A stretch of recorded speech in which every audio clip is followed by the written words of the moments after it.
الحمد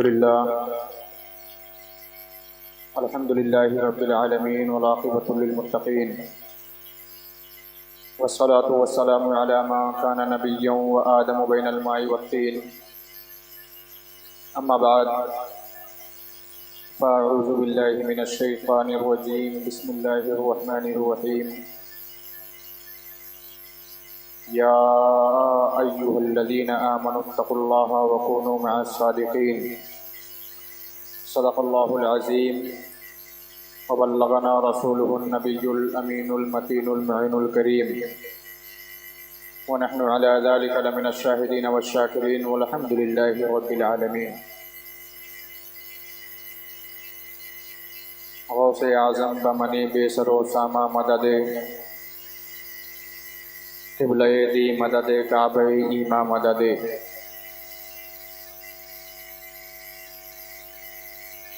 معزز سامعین کرام، آئیے ہم اور آپ مل کر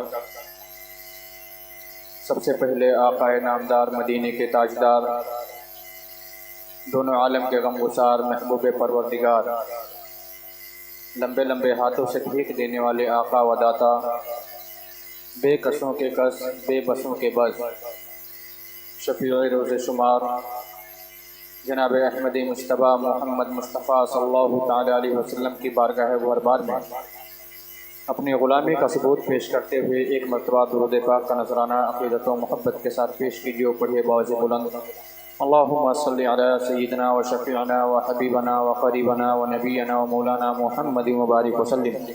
صلی علیہ صلاۃ و سلام علیک یا رسول اللہ صلی اللہ تعالی علیہ وسلم.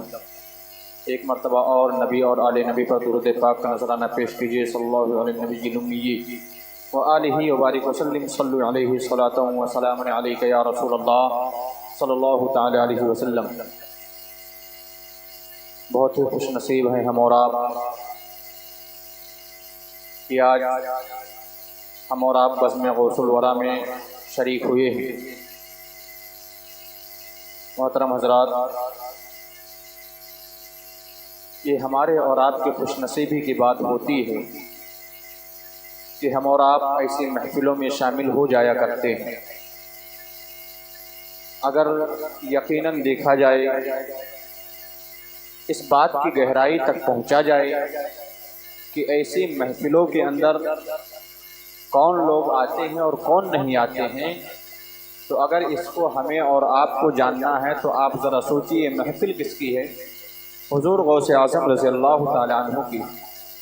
تو اس محفل کے اندر کون آ سکتا ہے جو ان کا چاہنے والا ہو، جو ان کا نام لینے والا ہو، جو حضور غوث اعظم رضی اللہ تعالی عنہ سے سچی محبت کرنے والا ہو. ذرا ایک بات پر اگر ہم اور آپ اندازہ لگائیں، اندازہ کریں، غور و فکر کریں تو ہمیں یہ معلوم پڑے گا کہ ہمارا جو گھر ہوتا ہے، ہمارے گھروں کے اندر کوئی شخص اس وقت تک نہیں آ سکتا، ہماری کسی محفل میں کوئی شخص اس وقت تک نہیں آ سکتا جب تک ہم اس کو بلاتے نہیں ہیں. جب ہم بلائیں گے تو وہ شخص ہمارے گھر میں آئے گا، ہماری محفلوں کے اندر شامل ہوگا. یہ محفل غوث اعظم کے نام کی ہے. اگر ہم غور و فکر کریں تو ہمیں پتہ چلے گا کہ اس محفل میں جو آیا ہے اسے غوث اعظم نے بلایا ہے. یہ ہمارے اور آپ کے خوش نصیبی کی بات ہے کہ حضور غوث اعظم نے ہمیں اور آپ کو اجازت دی ہے کہ ہم اور آپ اس محفل میں شریک ہوئے. اس لیے ہم اور آپ خوش نصیب ہیں کیونکہ ہمیں اور آپ کو غوث اعظم نے بلایا ہے. اور جو لوگ اپنے گھروں کے اندر آرام کر رہے ہیں، جو لوگ موبائل چلا کر کے یا ویڈیو گیم وغیرہ کھیلتے ہوئے اپنی رات آج گزاریں گے، تو وہ لوگ یہ نہ سوچیں کہ وہ اپنی طرف سے نہیں آ رہے ہیں. وہ یہ نہ سوچیں کہ جو محفل ہے یہ میرے دشمن کے گھر پہ ہے یا میرے دوست کے گھر پہ ہے. بہت وقت ایسا ہوتا ہے کہ لوگ ایسی محفلوں میں اس وقت نہیں آتے، ایسے نہیں اس لیے نہیں آتے کیونکہ جو ہے ایک دوسرے سے بات چیت نہیں ہوتی. یہ جو محفل ہے یہ ہماری خاندانی محفل نہیں ہے. یہ محفل ہمارے اور آپ کے ایمان کو تازہ کرنے کے لیے، ہمارے اور آپ کے ایمان کو مضبوط بنانے کے لیے ایسی محفلوں کو سجایا جاتا ہے. لہٰذا ہم اور آپ خوش نصیب ہیں کہ ہمیں غوث اعظم نے بلایا ہے. اور جو لوگ اپنے گھروں کے اندر یہ بیٹھ کے سوچ رہے ہیں کہ ہم خود نہیں جا رہے ہیں، تو وہ لوگ اپنے دماغ کے اندر سے یہ غلط فہمی نکال دیں کیونکہ انہیں غوث اعظم نے بلایا ہی نہیں تو آپ ان کے محفل میں جاؤ گے کیسے؟ یہ ہمارا اور آپ کا ماننا ہے۔ آئیے کچھ عرض و معروض سے پہلے ایک مرتبہ اور درود پاک کا نذرانہ خدمت و محبت کے ساتھ پیش کیجیے، پڑھیے باوز بلند، اللہم صلی علی سیدنا و شفیعنا مولانا محمد وبارک وسلم، صلو علیہ صلاۃ و سلام علیک یا رسول اللہ صلی اللہ تعالی علیہ وسلم۔ معزز سامعین کرام، جیسا کہ ہم اور آپ جانتے ہیں کہ یہ جو محفل ہے ایک نومولود بچے کے عقیقے کی نسبت سے بھی اور 11ویں شریف کے مہینے کی نسبت سے بھی منائی گئی ہے۔ ہمیں اور آپ کو آج کی اس بزم سے، آج کی اس محفل سے جو کچھ بھی سبق ملے، ہم اور آپ محفلوں میں شمار ہی اس لیے ہوتے ہیں کہ وہاں سے ہم کچھ نہ کچھ سیکھیں، تو جو سیکھیں اس کو اپنی زندگی میں اس کو شامل کریں۔ اسی لیے ہمیں اور آپ کو محفلوں میں جانا چاہیے اور اسی لیے ہم اور آپ محفلوں کے اندر جاتے ہیں۔ ہم اور آپ اپنے آپ کو غوث اعظم کا ماننے والا کہتے ہیں، غوث اعظم کا چاہنے والا کہتے ہیں، غوث اعظم سے عقیدت و محبت رکھنے والا کہتے ہیں۔ ہم اور آپ نعرے لگاتے ہیں کہ غوث اعظم کا دامن نہیں چھوڑیں گے، خواجہ غریب نواز کا دامن نہیں چھوڑیں گے، غازی سرکار کا دامن نہیں چھوڑیں گے۔ مگر کیا ہمیں حقیقتاً میں یہ بات معلوم ہے کہ ان کے دامن کو پکڑنے کا مطلب کیا ہے؟ ان سے جڑے رہنے کا مطلب کیا ہے؟ غوث اعظم یا خواجہ غریب نواز یا سید سالار مسعود غازی رحمۃ اللہ تعالی علیہ مجمعین، یہ جتنے بھی اولیاء کرام ہیں، ہم اور آپ جو نعرہ لگاتے ہیں کہ ہم غوث اعظم کا دامن نہیں چھوڑیں گے یا غازی سرکار کا دامن نہیں چھوڑیں گے، تو ان سے دامن سے جڑے رہنے کا مطلب یہ ہے کہ انہوں نے اپنی زندگی سے ہمیں جو سبق دیا ہے اس سبق کو ہم اپنی زندگی میں شامل کریں اور ان کے بتائے ہوئے راستوں پر اپنی زندگی گزارے۔ اسی کو غوث اعظم کا دیوانہ کہتے ہیں، اسی کو غوث اعظم کا ماننے والا کہتے ہیں اور اسی کو غوث اعظم کا چاہنے والا کہتے ہیں۔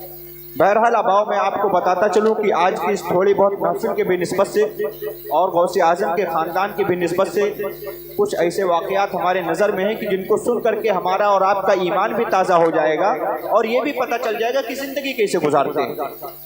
ہم اور آپ، ہمارے گھر میں جب کوئی بچہ پیدا ہوتا ہے تو ہم اور آپ کیا سوچتے ہیں کہ کچھ لوگ سوچتے ہیں کہ اس کو ڈاکٹر بنائیں گے، کچھ سوچتے ہیں اس کو عالم بنائیں گے، کچھ سوچتے ہیں اس کو مفتی بنائیں گے۔ ہر انسان اپنے اپنے دماغ میں اپنے خیالوں کے اعتبار سے اس کا جیسا دل ہوتا ہے اسی حساب سے اپنے بچے کو پالنے کی کوشش کرتا ہے۔ لیکن حقیقتاً میں بچے کی پرورش کہاں ہوتی ہے؟ حقیقتاً میں بچہ دیندار کب بنتا ہے؟ یہ ہم اور آپ غوث اعظم کی زندگی سے اور ان کے والدین کی زندگی سے سیکھیں گے۔ حضور غوث اعظم رضی اللہ تعالی عنہ کے والد کا نام حضرت ابو صالح موسیٰ جنگی دوست، حضرت ابو صالح حضور غوث اعظم کے والد کا نام، ابا جان کا نام تھا۔ اللہ کے اتنے بڑے، اتنے مقبول بندے تھے اور اپنی زندگی کو اتنے بہترین طریقے سے گزارتے تھے کہ ان کی زندگی کا اگر ایک سبق ہم اپنی زندگی کے اندر شامل کر لیں تو ہماری زندگی بدل جائے گی۔ وہی ایک سبق میں آپ لوگوں کے درمیان پیش کرنے کی کوشش کروں گا۔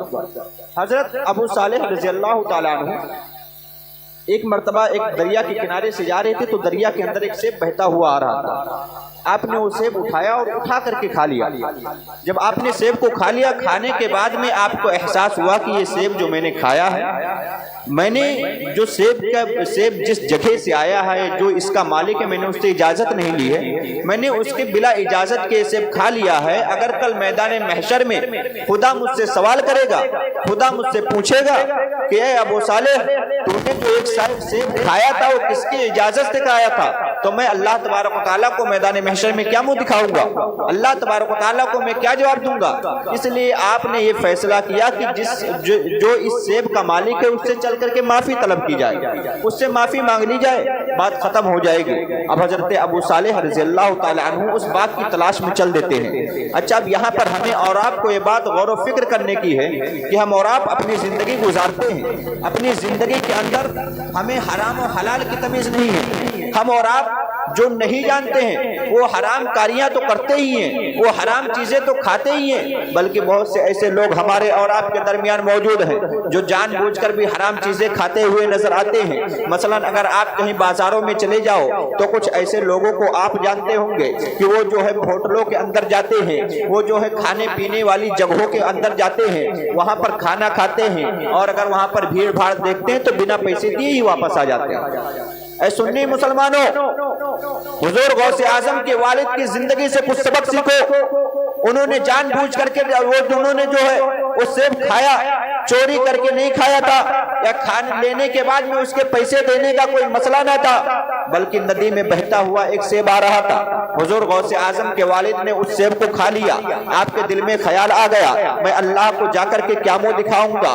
ہمارا اور آپ کا حال یہ ہے، ہم ہوٹلوں میں کھاتے ہیں، بنا پیسے دیے ہی واپس چلے آتے ہیں، اور یہ تو چھوٹی موٹی چیزیں ہیں۔ آج کل جو ہمارے اندر زیادہ تر پائی جاتی ہے وہ یہ ہے کہ ہم اور آپ دیکھتے ہیں کہ اکثر دو بھائیوں میں جب جھگڑے ہوتے ہیں تو اس زمینی معاملات میں زیادہ ہوتے ہیں۔ ایک بھائی دوسرے بھائی کی زمین زیادہ ہڑپ لیتا ہے، اب وہ جانتا ہے کہ میں اس کی زمین زیادہ لے رہا ہوں، اب وہ حرام کاری ہے، اب اس سے آپ زندگی بھر جو بھی غلہ پیدا کریں گے، اس کو جب تک کہ اس سے غلہ اگے گا، اناج اس سے جو اگے گا اس کو پکا کر کے آپ ساری زندگی کھاتے رہیں گے، تو ساری زندگی آپ حرام کاریاں کرتے رہیں گے۔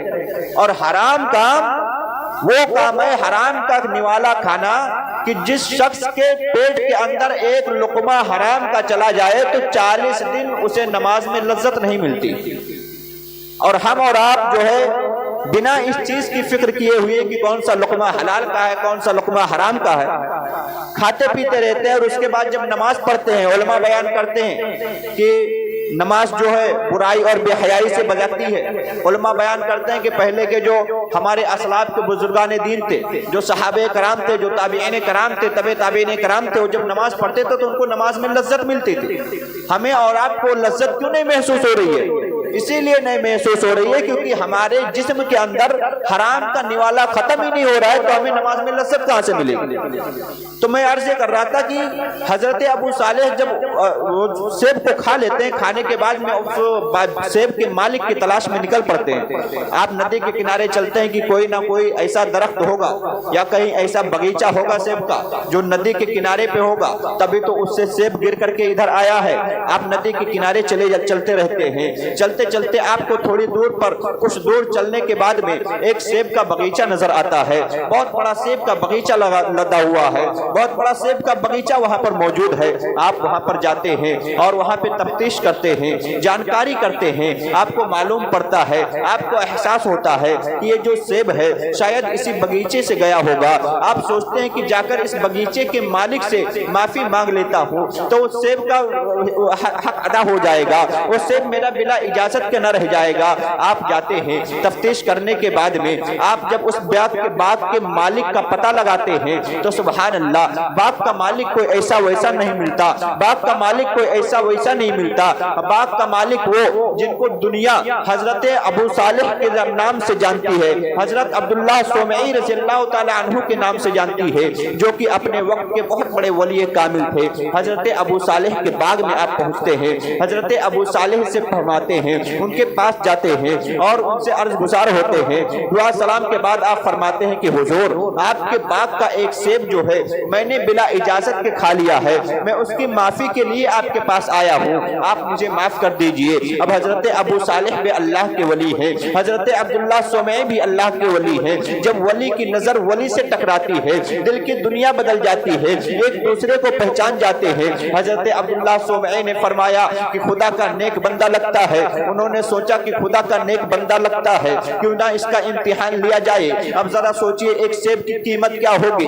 ایک سیب کی قیمت آج کے دور میں کتنی ہوتی ہے؟ بہت ہی کم ہوتی ہے، اس کی کیا ویلو ہوتی ہے؟ کچھ نہیں ہوتی ہے۔ مگر اللہ کے نیک بندوں کا نظریہ دیکھیے کہ ایک سیب جو کہ بلا قیمت، جس کی کوئی قیمت نہ ہو، ایک سیب جو کہ کہیں بھی مل جائے، چند پیسوں میں مل جائے، بلا اجازت کے کھا لیا، اب اس کے لیے کیا کیا کرنے کے لیے تیار ہیں۔ آپ نے جب حضرت عبداللہ صومعی رضی اللہ تعالی عنہ سے کہا کہ حضرت، میں نے آپ کے باغ کا سیب کھا لیا ہے، میں نے بلا اجازت کے کھا لیا ہے، آپ مجھے معاف فرما دیجئے، تو حضرت ابو صالح رضی اللہ تعالی عنہ ارشاد فرماتے ہیں، کہتے ہیں کہ نہیں، اگر تم نے سیب کھایا ہے تو سیب کا کھانا ایسے نہیں معاف ہوگا۔ اگر تمہیں سیب کی معافی چاہیے، تم نے سیب کھانے کی اگر معافی چاہتے ہو تو تمہیں ایک کام کرنا ہوگا، میرے باپ کی 5 سال تک خدمت کرنی